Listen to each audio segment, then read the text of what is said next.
Oui, À moins que vous voulez ajouter ouais. quelque chose. Si vous, Je vois aussi que vous voulez... oui, justement, si tu permets, je vais rajouter quelque chose par rapport aux préjugés finalistes et par rapport à ce que disait Alice sur les miracles. Spinoza disait quelque part que admettre que le miracle existe est aussi absurde que admettre que Dieu agit contre lui-même.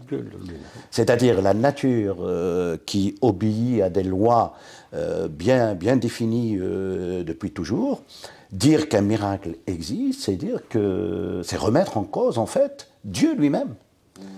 Et il dit aussi que quelque chose de considéré comme miraculeux, c'est quelque chose tout simplement qu'on n'a pas compris, mais qui est explicable tôt ou tard. Et quand on projette ça sur la longue échelle de l'histoire, on découvre que même l'évolution du fait religieux lui-même, il a évolué par rapport à des données historiques. Et là intervient la pensée, la nécessité de voir, d'étudier les livres sacrés historiquement pour séparer le croyant des passions qui peuvent être dangereuses, meurtrières. L'évolution comment l'être humain a évolué religieusement, de l'animisme à l'énothéisme, et puis avec la naissance des grandes villes, des grandes agglomérations, des grandes communautés, sont nés les monothéismes. Ça veut dire qu'il y a des choses qu'on peut aller chercher de ce point de vue pour voir comment évoluer le fait religieux, parce qu'il a été inventé par les hommes, le fait religieux. Parce qu'il a de tout temps été fasciné par le silence des espaces infinis, comme dirait Pascal, et il a essayé de trouver du sens. Et Spinoza n'est pas contre la religion, il faut bien le dire. Il est contre l'instrumentalisation de la religion. La religion doit être quelque chose qui appartient à l'espace privé, et la religion, il dit que le religieux, on a fait un outil de puissance et de pouvoir pour gouverner la multitude et les masses par la peur et la superstition. Et lorsqu'on regarde ce qui se passe dans le monde entier, c'est effectivement ça. La foi, la croyance. D'ailleurs, il dit que la béatitude peut être atteinte par le mystique, comme par quelqu'un... On le voit, nos ancêtres, ils ont vécu dans le bonheur, la religion. Tu peux atteindre la béatitude, le bonheur suprême, par la foi ou par d'autres chemins, si tant est que tu respectes la raison, le vivre ensemble, etc. Je vais vous lire l'appendice de l'éthique dans la partie 2 sur le préjugé finaliste tel que pensé par Spinoza. Il dit, je vais couper un petit peu, d'où il suit en premier lieu que les hommes se croient libres parce qu'ils ont conscience de leur volition et de leur appétit. Volition, c'est volonté. Et qu'ils ne pensent pas, même en rêve, aux causes qui les disposent à désirer et à vouloir parce qu'ils les ignorent. Il suit en second lieu que les hommes agissent toujours en vue d'une fin, c'est-à-dire en vue de l'utile qu'ils désirent. D'où il résulte qu'ils ne cherchent jamais à savoir que les causes finales des choses, une fois achevées, et que, dès qu'ils en ont connaissance, ils trouvent le repos, car alors ils n'ont plus aucune raison de douter.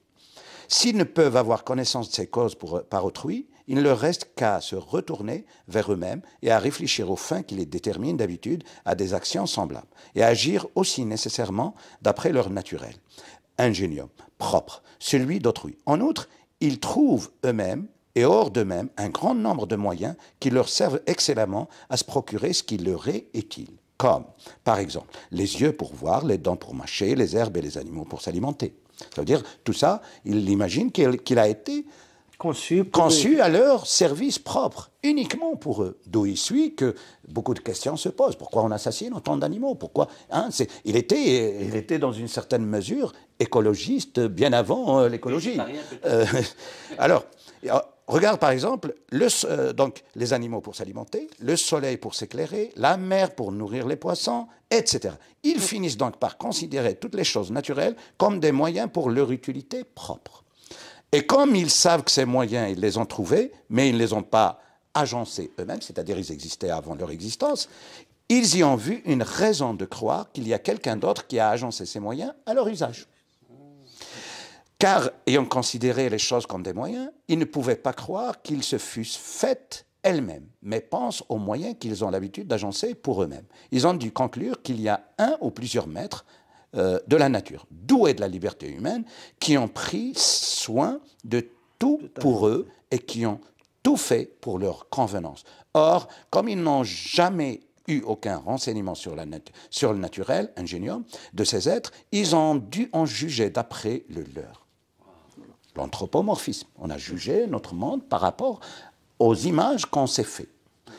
Et ils ont ainsi admis que les dieux disposent à tout usage, tout à l'usage des hommes pour se les attacher et être grandement honorés par eux.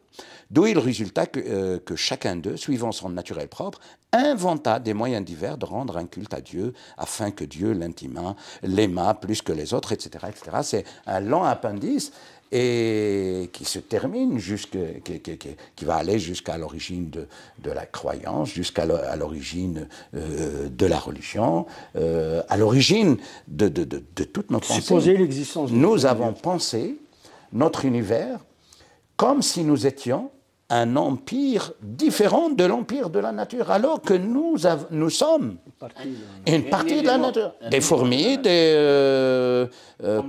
comme les autres. Oui, c'est ça, exactement. Et voilà, donc vous venez d'entendre ce qu'a lu Lounès à partir du livre L'éthique de Spinoza. Voilà, donc il me reste juste peut-être deux dernières questions. Je commence par toi, Ali. D'après vous, finalement, la notion de liberté chez Spinoza, est-ce qu'on est vraiment libre d'après lui? Ou bien la liberté, c'est juste une illusion? C'est ça ma question. Oui, c'est une vraie question parce que lorsqu'on lit Spinoza, on peut dire, voilà, c'est un déterministe.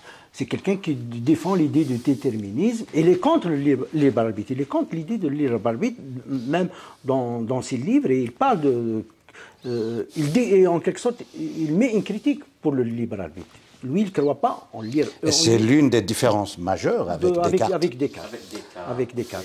Donc le libre arbitre, il le remet en question. Mais en même temps, si on lit l'éthique, il a une partie d'éthique là où il parle de servitude et de liberté. Ouais. Il donne la possibilité à l'humain de sortir de la servitude des passions pour y aller à la liberté de la raison. On dit, il y a quelque chose. Oui, il a raison quelque part. Parce que de plus en plus, on explique les choses, ou bien on voit les choses d'une façon rationnelle, on se sent libre. C'est comme ça aussi, par exemple, si tu as une loi qui te contraint à faire quelque chose, et tu comprends l'utilité de cette loi, et qu'est-ce qu'il te ramène de bénéfice, tu sais pourquoi cette loi, elle est là. Tu ne vas pas sentir la contrainte. Tu ne vas pas sentir. Par exemple, voilà l'excès de vitesse.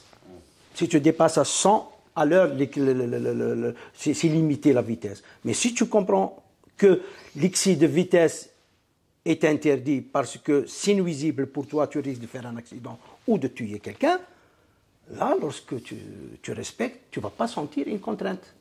Tu le fais, c'est comme si tu le fais d'une façon spontanée. Et lorsque tu le fais d'une façon spontanée, tu es en liberté. Lorsque tu connais les lois de la nature, ça te libère aussi de ces lois. Le plus banal exemple, la gravité. On connaît la loi de la gravité, ça a donné à l'humain de défier cette gravité. La possibilité de défier cette gravité en créant des moteurs plus forts. Voilà, donc, par exemple, je donne souvent ça pour mes élèves. Voilà, je leur dis, voilà, si tu veux y aller à n'importe où, par exemple, tu es à Longueuil, tu veux y aller à Montréal. Et tu connais pas, tu n'as pas les notions d'orientation.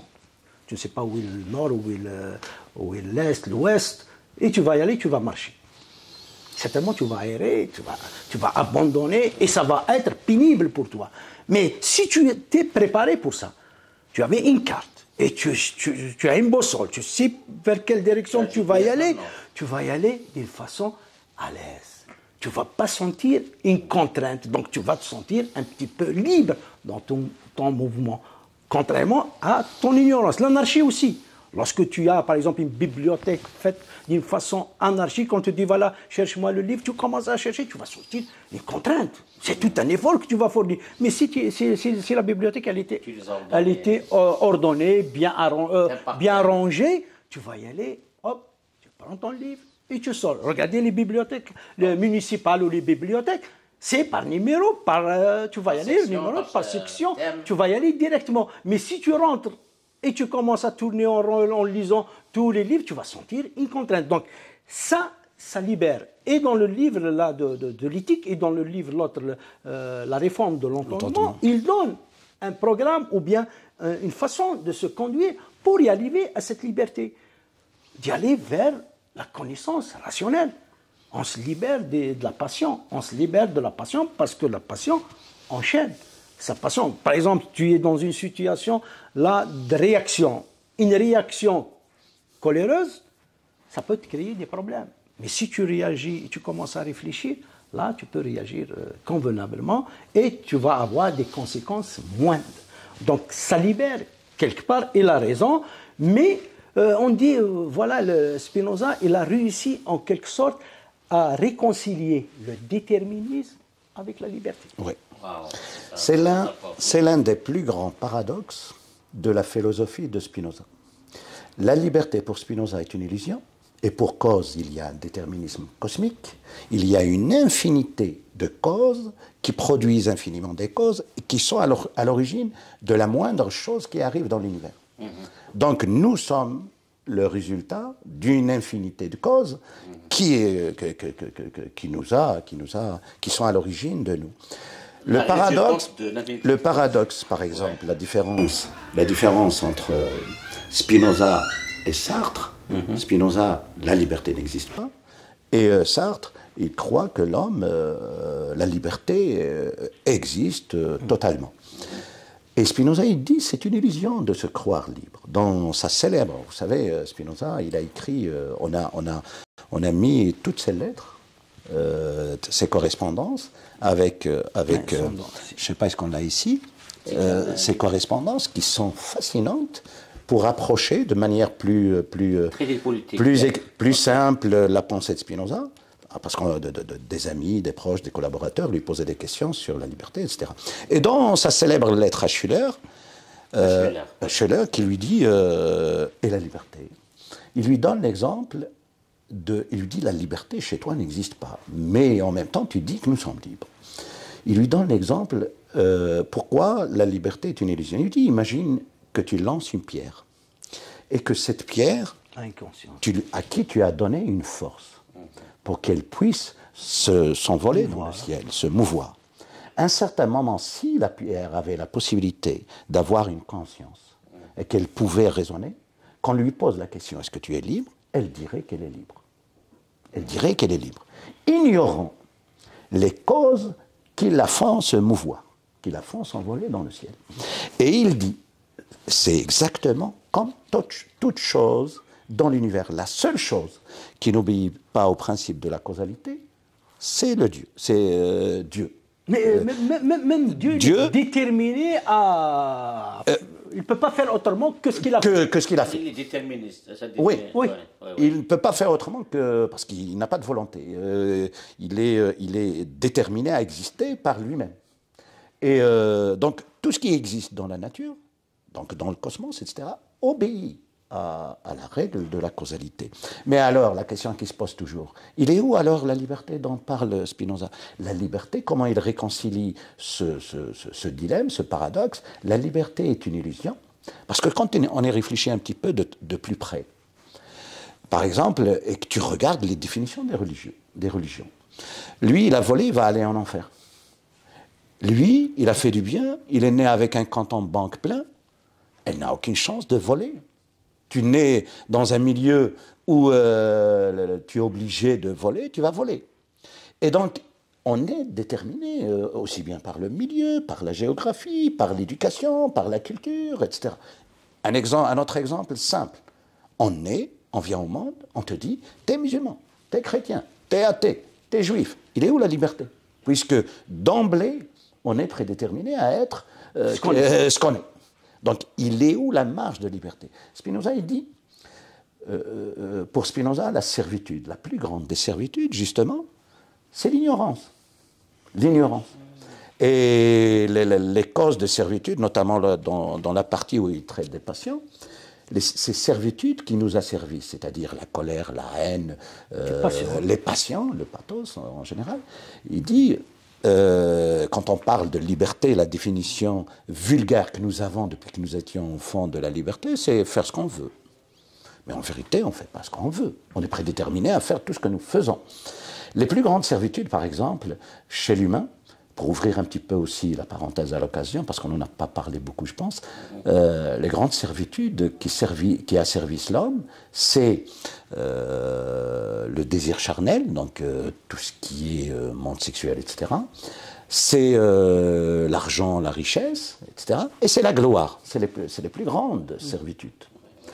Mais si on arrive à dépasser ces passions, à se détacher de ces passions, c'est là qu'on va atteindre la béatitude. Et c'est là qu'on va devenir libre.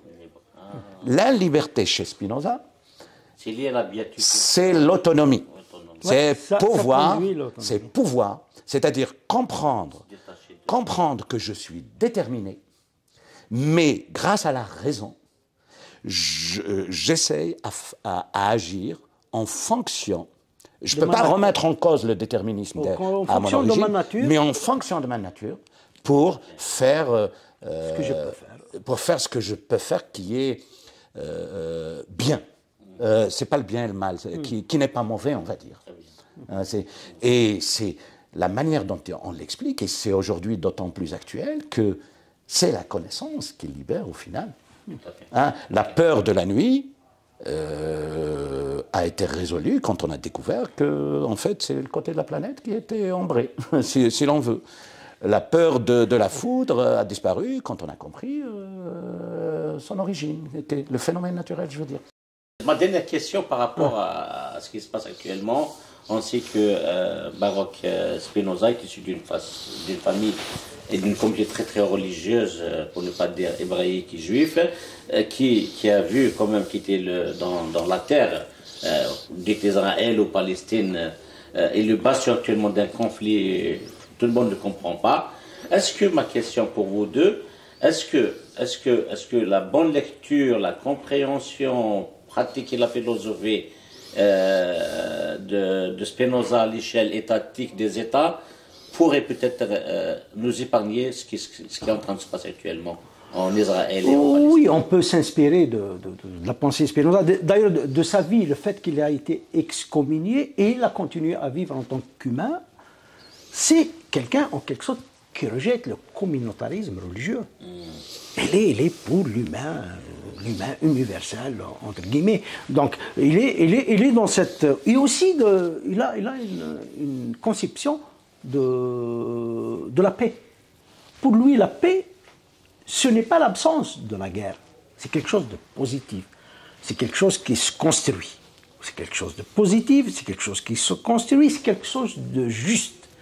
Par exemple, ce qui se passe aujourd'hui entre la Palestine et les Israéliens, on fait beaucoup aujourd'hui des appels au cessez-le-feu, pour arrêter la guerre, négocier pour récupérer les otages et laisser l'aide alimentaire s'acheminer.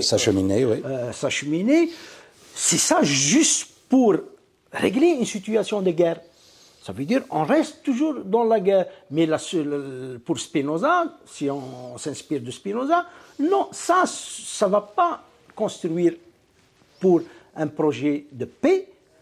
Le projet de paix, il ne peut être construit que par une action juste. Ça veut dire qu'il faut qu'il y ait justice d'abord. Donc il faut la paix, ce n'est pas l'absence de la guerre, c'est quelque chose de positif. On ne la définit pas négativement, absence de la guerre. C'est quelque chose qui se construit, il doit se construire sur la justice. Et la justice, elle est pratiquement claire. Il y a des territoires occupés par Israël, ils reconnaissent ça, et ils n'ont qu'à quitter ces territoires-là, et ça peut créer deux États qui peuvent vivre, peut-être le début, ils peuvent vivre en tension, mais avec le temps, la tension va baisser parce que tout le monde a eu pratiquement ses droits. Spinoza ne croit pas aux religions monothéistes, donc d'un point de vue toutes les religions monothéistes.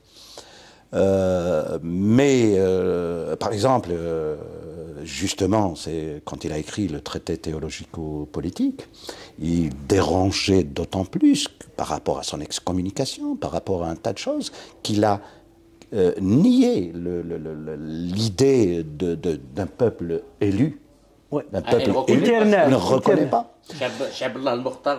Éternel même l'islam le dit. Pour revenir à, justement, pour rebondir à cette question, il dit que c'est un artifice pédagogique qui a été inventé de tout temps pour les humains, pour dominer d'autres humains. Wow. Il dit que le royaume d'Israël, lorsqu'il était bâti sur la raison, par le roi David, sur la raison, ils avaient prospéré par les seules ultimes lois de la raison, et ils n'avaient été élus par aucun dieu. Et que la religion, à l'origine, qui a comme but la justice et la charité, toutes les religions monothéistes ont été détournées de leur vocation originelle. C'est-à-dire, on en a fait un moyen, un outil politique puissant pour empêcher la liberté de penser, pour empêcher pour faire les guerres, pour réduire les libertés, pour faire les guerres, pour etc. En fait, on a fait une concentration de passion, la peur des châtiments, etc. La peur de l'enfer, le finalisme, etc. pour gouverner la multitude comme une masse qui ne réfléchit pas. Et lui, justement, il appelle à la libération. Et la libération par la connaissance. Par la raison. Par la raison. Et la libération de nos passions pour revenir à la question de la paix et de la guerre.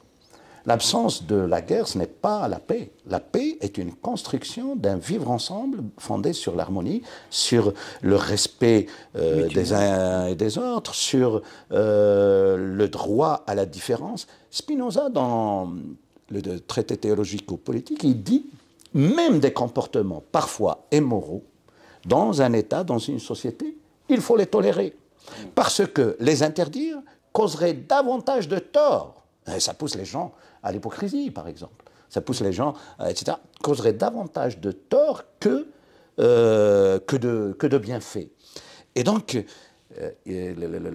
sur tellement de questions, il est encore très actuel. Il est encore plus moderne que nous par rapport à l'asservissement des passions.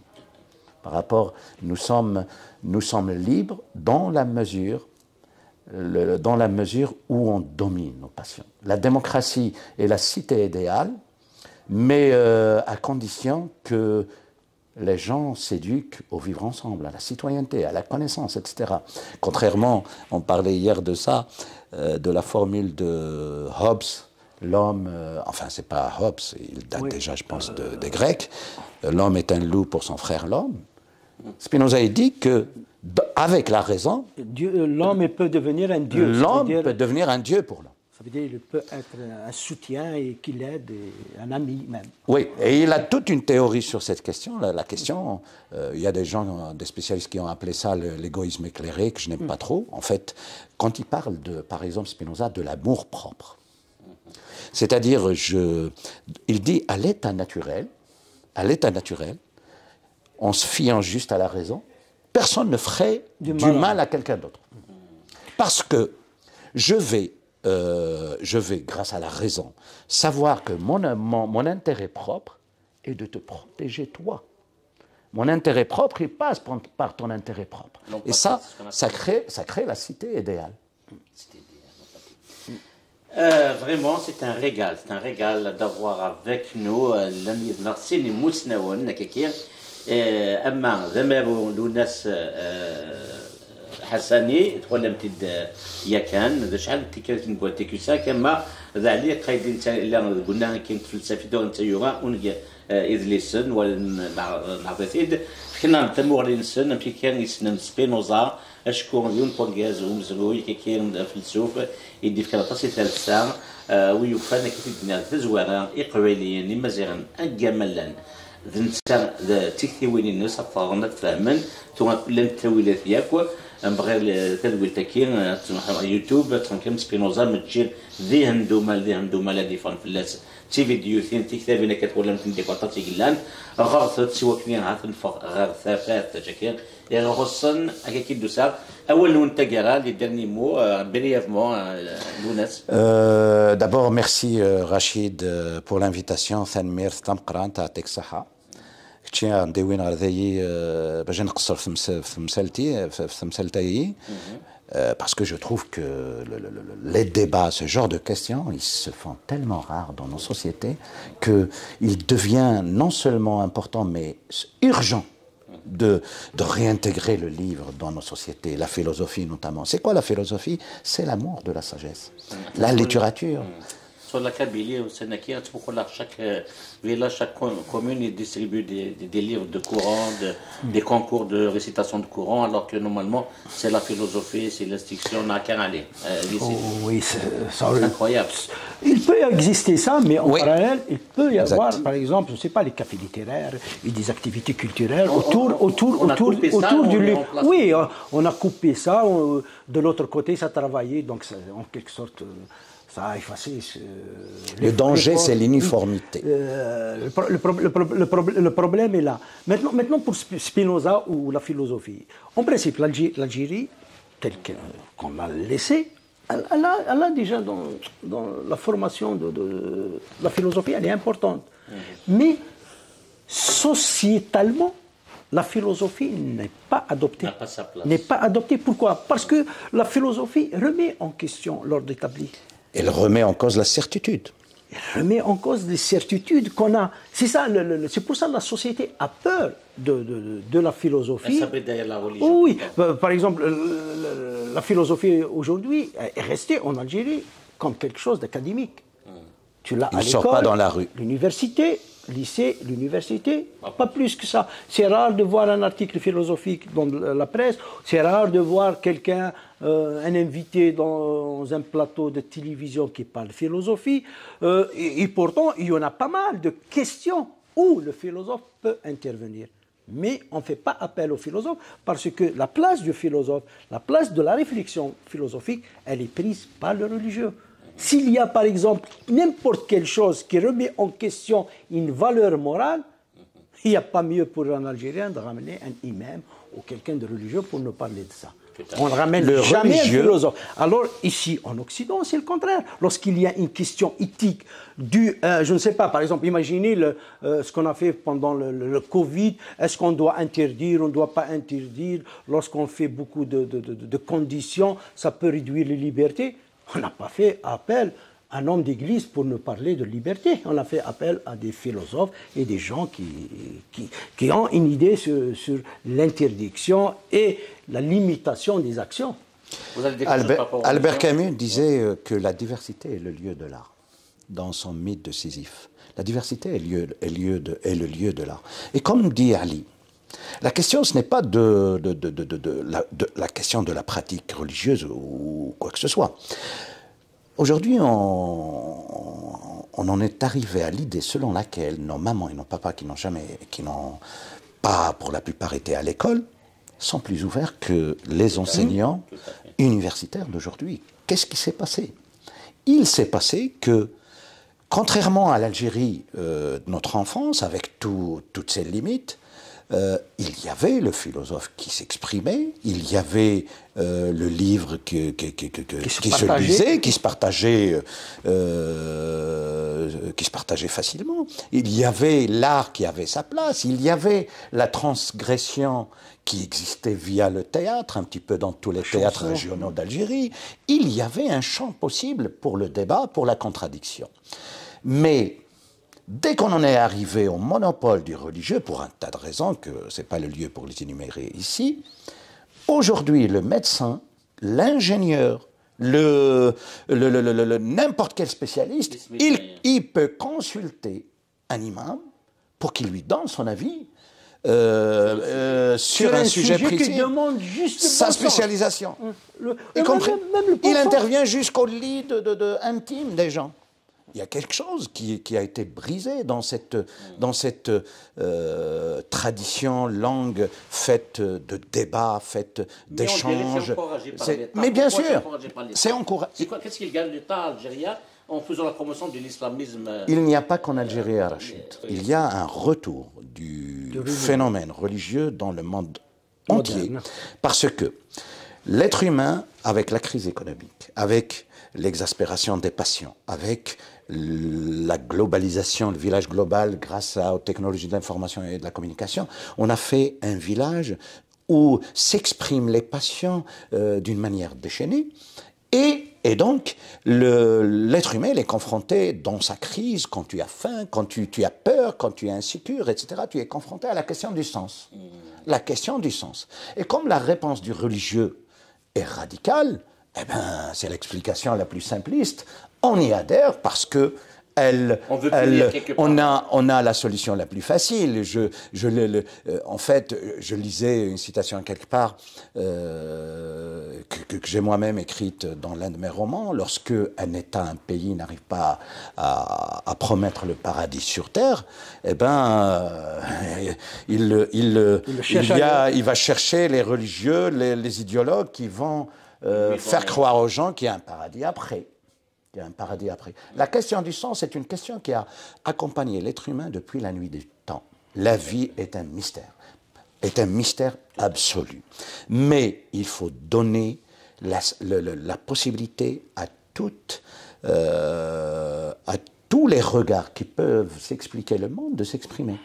Nous adorons la foi de nos mamans et de nos parents parce que c'était de la spiritualité. Comme disait un chef amérindien, nous sommes trop religieux, nous sommes trop spirituels pour être religieux. Cette spiritualité qu'on trouvait avec nos ancêtres, qui s'exprimait partout.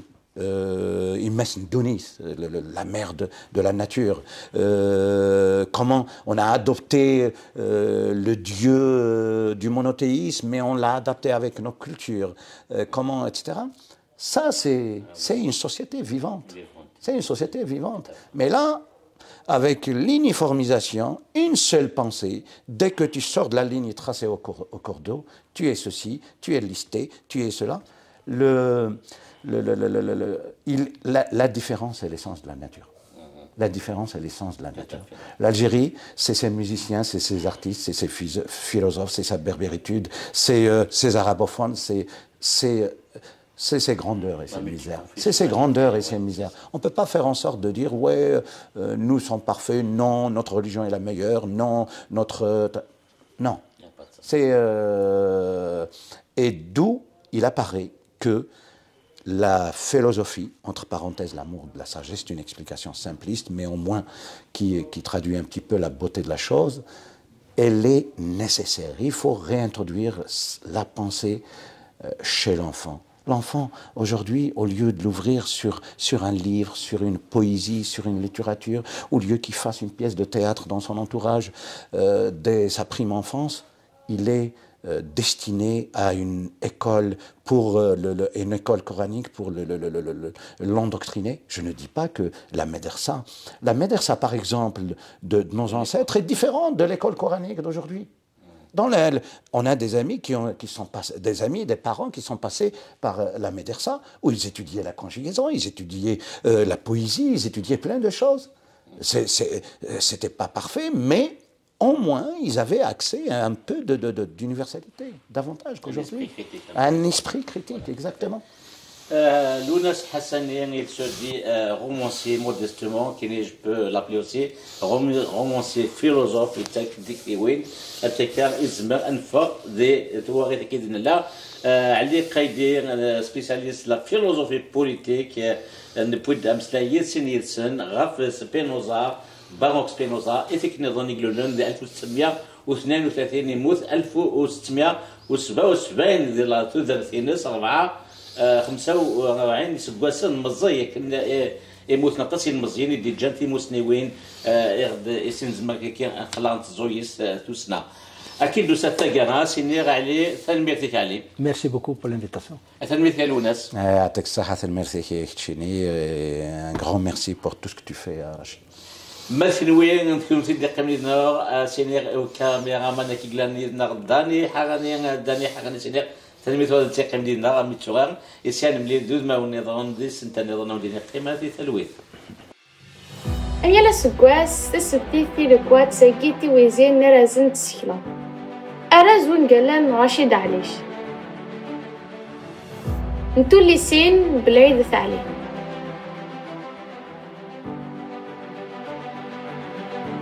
نيل مزيان طاوس عمروش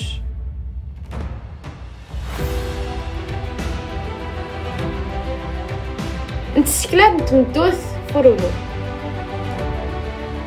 نتسوق قيلت محيا تيركوا ريسكوسن نصبرس دات كيد هو نغمو سكلان داس ودس أكتسيدو كليوين إقويليين